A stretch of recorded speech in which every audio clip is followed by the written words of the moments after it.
Buenas noches, gracias por acompañarnos en este segundo programa que ofrece Observatorio Cotidiano sobre alimentación, nutrición, seguridad alimentaria, nueva ruralidad, nuevas políticas. Al final lo que ustedes me dijeron, Margarita Flores, Enrique Provencio, Casio Luiselli, es que observando el movimiento del mundo, frente al cual hace 30 años nos ubicamos e hicimos una opción como país para enfrentar estas cuestiones, alimentos, nutrición, seguridad, inseguridad alimentaria, el mundo siguió moviéndose y nos obliga a revisar nuestras miradas, y yo lo traduje utilitariamente nos lleva a pensar estratégicamente, como lo quiere hacer el Informe del Desarrollo de México. Sin embargo, no podemos olvidarnos de lo que se ha intentado. Ya vimos, se intentó asegurar el tema vía el comercio internacional. Hoy tenemos superávit comercial agrícola, agroindustrial. Uno diría, bueno, pues es que esto funcionó y ahí está el abasto de Iowa, pero ustedes han dicho, linealmente, ni siquiera linealmente eso es sostenible. Y no nos podemos olvidar que este gobierno, que está terminando, empezó la administración hablándonos del hambre en México, reconociendo la existencia de hambre en México y convocando a una cruzada contra el hambre. ¿Cómo nos ubicamos para ofrecerle a nuestro público esta mirada estratégica que yo creo que puede ser muy importante para la discusión de estos meses? Casio. Bueno, no conozco muchos detalles de la cruzada contra el hambre, entre otras cosas porque como que se difuminó y no conocemos bien los detalles, que será muy importante entender mejor qué pasó ahí. Quizá Margarita conoce mejor que nosotros el tema específico de la cruzada. Lo que es clarísimo, Rolando, es que tú no puedes hacer una cruzada sin ver el sistema que está detrás. No puedes encargar un ministerio de desarrollo social de algo vinculado al hambre cuando tienes una secretaría o un ministerio cuyo nombre mismo dice alimentación, Zagarpa. Y no solo, a mí me tocó, yo estaba teniendo mucho que ver con Zagarpa en eso, cuando arranca la cruzada, y había mucha rivalidad burocrática, diría yo innecesaria. En el caso específico nuestro, hay una institución clave que se llama DICONSA, que la tiene Sedesol, y qué bueno que la tenga Sedesol, porque no nada más DICONSA es alimentos, es otras cosas, y tiene la enorme virtud de que tiene una gran red que llega a muchos lados. Pero eso no quiere decir que no haya coordinación. Con Margarita y dos colegas del Instituto Nacional de Salud Pública, publicamos el año pasado un artículo sobre la mala gobernanza alimentaria de México, que son esos temas que hemos comentado. Entonces hay que verlo como un sistema, no se puede ver como una cosa aislada, que hace una secretaría y los demás quién sabe. Ahora, tenemos nosotros en el informe propuestas concretas, que es activar esa economía rural y darle un papel protagónico en la producción y por lo tanto en el consumo, porque va a haber ingresos. ¿Cómo vincularíamos, Margarita, este reconocimiento? Es una cosa muy seria, ¿no? Reconocer que este país de 120 millones de almas, 80 o 90 urbanos, trabajando en los servicios, en la industria, volcado al comercio internacional, productor de autos, etcétera, es un país con hambre.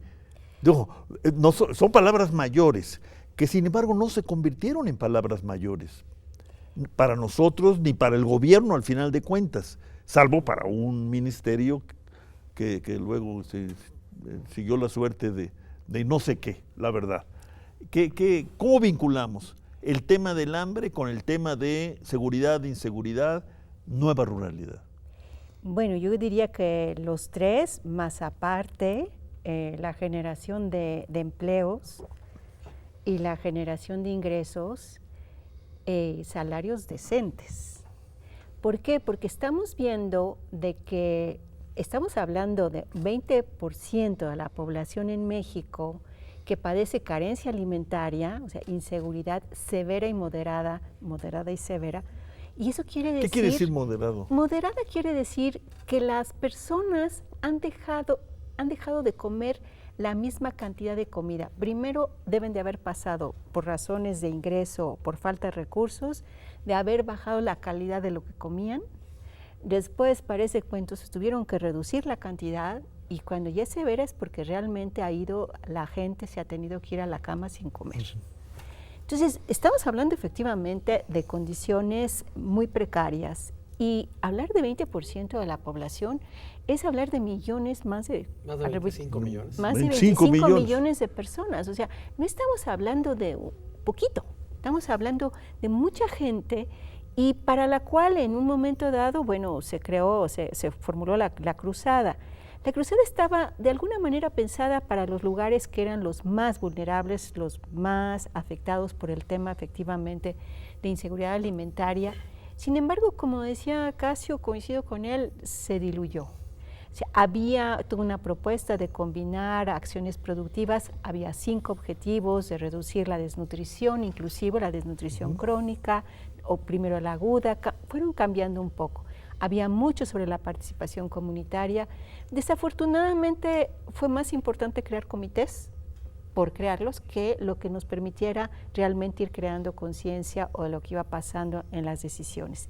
Entonces, a mí una cosa que me deja muy impactada es de que nuestros programas y nuestras políticas sean principalmente de corte compensatorio para compensar el bajo ingreso, o básicamente asistencial. Entonces, lo que fue en algún momento Progresa, que se convirtió en oportunidades, finalmente en esta etapa de gobierno es Prospera.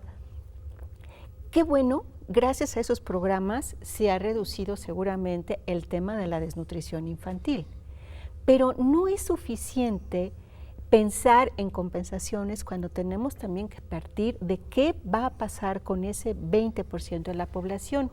Sobre todo cuando lo combinamos con la línea de bienestar, que es lo que cuesta una canasta básica de alimentos, y que ahí también es 18% de la población está abajo de esa línea, y que hay gente que gana nada más el salario mínimo, y eso está por abajo de la línea de bienestar.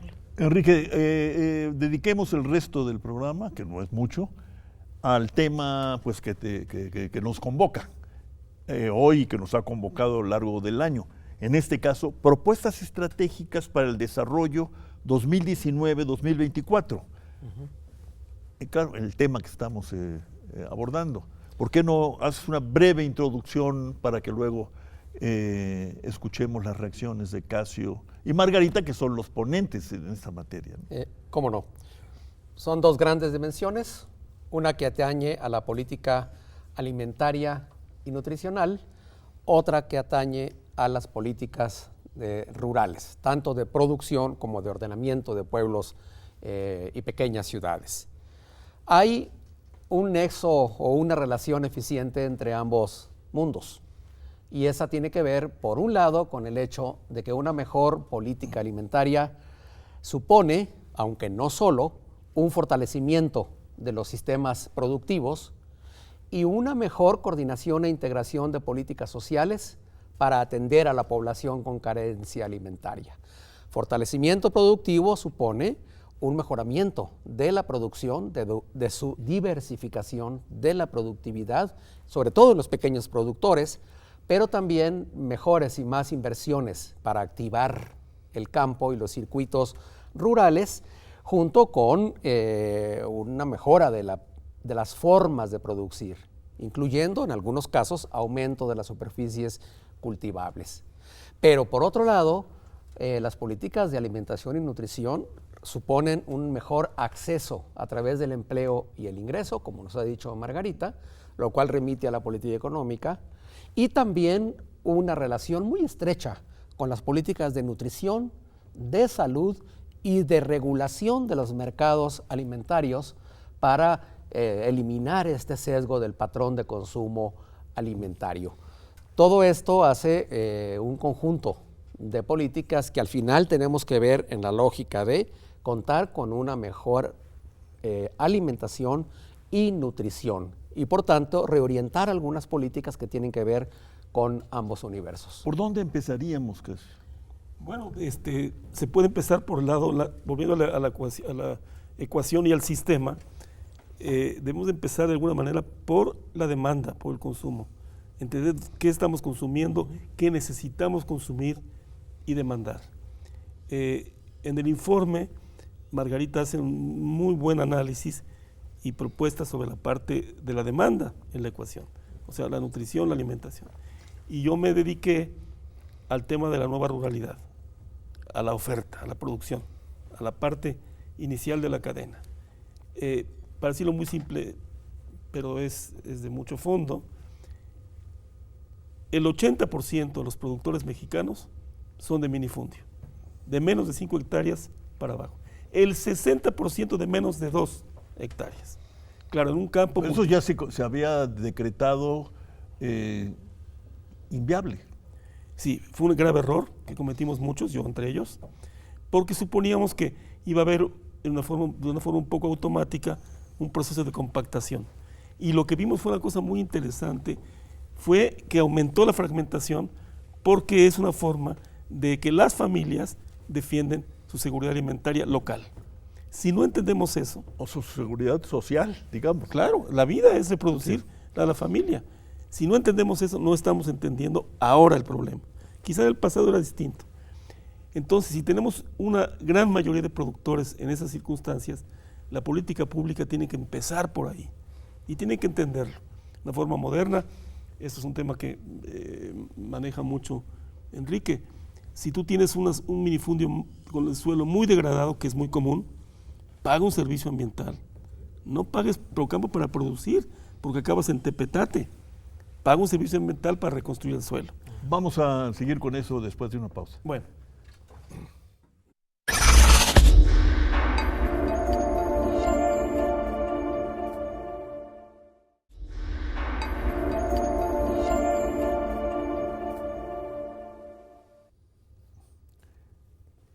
Empezar por el principio, Casio, quiere decir, bueno, reconocer la realidad humana. Y la realidad humana para ti ese es el mundo rural y el mundo de la producción sigue siendo, a pesar de todas las aperturas, las reformas y los programas, un mundo de pequeños, muy pequeños productores. Y a ellos hay que atender, recurrir, para pensar en seguridad alimentaria, buena alimentación y bienestar social, ¿no? Así es. ¿Qué dirías? Bueno, yo empezaría por definir un universo de trabajo de pequeños productores. Más o menos ya hemos hecho un ejercicio muy tentativo porque tenemos desgraciadamente estadísticas que siempre tienen o 10 o 15 años de antigüedad y es un poco navegar en la oscuridad. Pero más o menos podemos tener 4 o 5 millones de unidades que hay que atender. Eso requiere obviamente un replanteamiento muy profundo de la Zagarpa. No está organizada para atender a ese universo. Tiene una subsecretaría que por más que tenga muy buenos deseos, no tiene la capacidad de trabajar con eso. Ese grupo puede ponerse a producir. Y entiendo lo que dice Enrique, ya no estamos en la impunidad de los 70s y 80s, donde abre la tierra lo que sea. Hay una biodiversidad que hay que respetar y cuidar porque es un valor, no por una cosa de fetiche, sino porque es un valor. Y hay una frontera máxima que está fijada, por cierto, me llama la atención, fijada hace muchos años y no se ha movido. 31,5 millones de hectáreas son las que se pueden cultivar. Pero como bien dice Enrique, y lo han dicho los colegas del Centro Geo, con toda puntualidad en un informe del PUED, al interior también hay que cuidar la diversidad.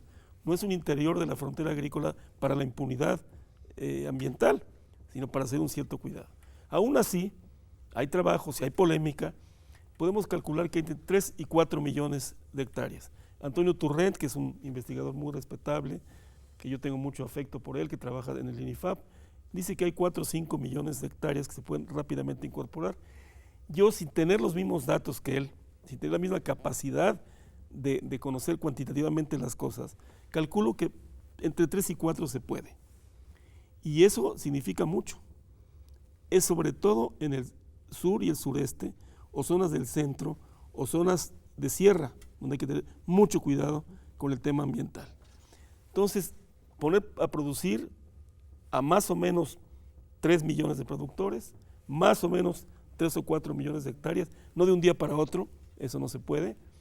Sí, pero no de un día para 100. Exactamente. Años. Exactamente. Sí. Margarita. Pues llegando a la otra parte que toca, De la demanda, al otro lado de la ecuación. Hay un tema, o sea, una cosa interesante de lo que dice Casio es la diversidad. Y la diversidad de la dieta que nosotros los mexicanos hemos tenido, la tradicional, es enorme. Desafortunadamente, un poco retomando el tema cuando se habla de la comercialización, llegas al supermercado y siempre te vas a encontrar los mismos 6, 7, 10 hortalizas, porque existen esos ciclos. Entonces, quiere decir que nos estamos guiando en el consumo por lo que existe ahí. Y estamos olvidando lo que puede ser toda esa riqueza de productos originarios de México y de gran riqueza nutricional. Entonces, hay políticas en las que se tendría que fortalecer efectivamente la educación nutricional, la información, que lo vemos como medio alejado, pareciera como que aprender a comer bien. Mira, tener un plato de los 3 grupos de alimentos no es suficiente, necesitamos como abordar mucho más y regular lo que se da, lo que se tiene de consumo de alimentos que no son buenos, alimentos procesados y que tienen impacto negativo en la salud, el chatarra, sobre todo en las escuelas. Y evidentemente necesitaríamos una orientación de las autoridades y de la política, hablemos un poco de la coordinación entre salud y educación, justamente para lo que es la preparación aún de los padres, de lo que es disponible y por supuesto en los lugares en donde es posible recurrir mucho más a los circuitos cortos de producción y de mercado. Entonces, sí efectivamente retomemos vigilancia nutricional, modelo de consumo, no es normarlo, es orientarlo. O sea, a nadie van a obligarte a comer. Yo diría capacitación de los productores para engancharse a esta diversidad que tú vas a andar promoviendo en las escuelas. Pero existe, es ¿Sí? que de hecho existe entre los productores. Enrique Provencio. Hay 2 aspectos que me gustaría enfatizar y que además se relacionan muy bien con otros de los temas que has tocado en Observatorio, en Programa 18 o Perspectivas 18. Una es que un enfoque como el que están planteando Margarita y Casio es funcional y creo yo debe ser funcional con la política social, con la reducción de la pobreza y con el ataque a la desigualdad. ¿Por qué razón? Voy a usar el ejemplo. Por ejemplo, una política de diversidad alimentaria, de una oferta compleja, es protección de biodiversidad. La diversidad alimentaria es biodiversidad. Y proteger eso es proteger un patrimonio natural que es propietario, cuya propiedad es de poblaciones indígenas, comunitarias, de grupos pobres. Hay, por tanto, una relación eficiente con la reducción de la pobreza en esos grupos. Esto quiere decir que es un tema conjunto de políticas sociales, de políticas productivas, de políticas de apoyo. Y para eso los instrumentos deben tener muy clara su progresividad, que las políticas de la Secretaría de Agricultura, la SAGARPA, que mencionaba Casio, tengan un efecto redistributivo por su prioridad y orientación hacia esos grupos. Ese énfasis, ese enfoque hace sinergia, ayuda a ambos objetivos, a reducir la pobreza, a proteger la biodiversidad. ¿Y qué nos corresponde? Estoy recordándome del final del libro de Arturo Barman sobre el campo mexicano. ¿Qué nos corresponde a los urbanitas en toda esta plataforma estratégica de ideas, de juego, diversidad, globalidad, seguridad, extraordinario, diría yo, para mí? Yo soy un urbanita. ¿Qué me corresponde? Porque ahí dijo Barman, los urbanitas se hacen cargo del tema del campo mexicano o no salimos. ¿Vale el dictum de nuestro querido Arturo Barman? Por supuesto que vale y de hecho cada vez es más vigente. Uno es corregir esta distorsión del patrón de consumo y podemos como urbanitas medios, urbanitas semi, depende de la en clasificación, cadena. o metropolitanos, primero incentivar demanda de consumo y producción de cercanías que existe. Ese es otro término que han estado ustedes peloteando aquí con impunidad ante mí, ¿no? Cercanías, ¿qué decir? Mercados locales, regionales. Por supuesto. Sí. Sí. Ajá. Y poner un precio de calidad a eso. Está más fresco, lo conocemos, es local, etcétera, etcétera. Fíjate, la producción de las chinampas Xochimilco ha bajado enormemente por tema, sobre todo, de mercado. O sea, Porque no compramos productos de la chinampa. Efectivamente, porque se ha desvirtuado o se ha desorganizado el mercado local. Y el caso que pone Margarita, que es de la Ciudad de México y del área metropolitana, está vigente en Guadalajara, en Monterrey, en Villahermosa, en todos lugares donde se ve TV UNAM. Es decir, hay en todos esos sitios productores que todavía tienen una oferta que darle al consumo urbano. Ese es un aspecto muy importante. Pero un segundo aspecto muy importante desde el punto de vista de la política de nutrición y alimentación es ayudar a corregir en el consumo familiar las distorsiones de este patrón tan sesgado en el consumo y que está cargado a los alimentos intensivos. A la proteína animal, a las grasas y a los azúcares y a la sal. Etcétera. Y ese es un tema también que termina orientando al consumo. Y un tercer factor que creo que es muy importante, defensa del consumidor, de la inocuidad alimentaria, de la sanidad, de muchos aspectos que tienen que ver con la exigencia. Los teníamos, Sí. los introdujimos como aspectos institucionales. Pero que cada vez se combaten más. Esta poderosa influencia del comercio alimentario globalizado empodera a las empresas distribuidoras y comercializadoras. Y esas tienen una gran influencia sobre la regulación. Claro. Combatir eso es defensa del consumidor y exigir transparencia en la regulación alimentaria. Estamos terminando, el tiempo ha sido implacable. Un minuto, Margarita, un minuto, Casio. Ha sido realmente interesante y muy importante el concluir con esta parte de la regulación. Recordemos el esfuerzo que se hizo en las escuelas para no vender productos chatarra y lo que se logró fue reducir solamente la ración. Tenemos que hacer más.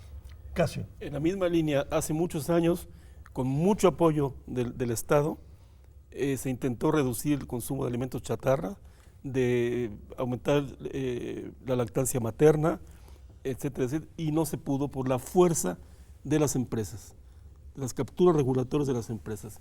Pero no es conceptualmente, es absolutamente posible y necesario, como decía Enrique. Yo creo que además hay otro factor más que los urbanitas pueden hacer, desperdiciar menos alimentos.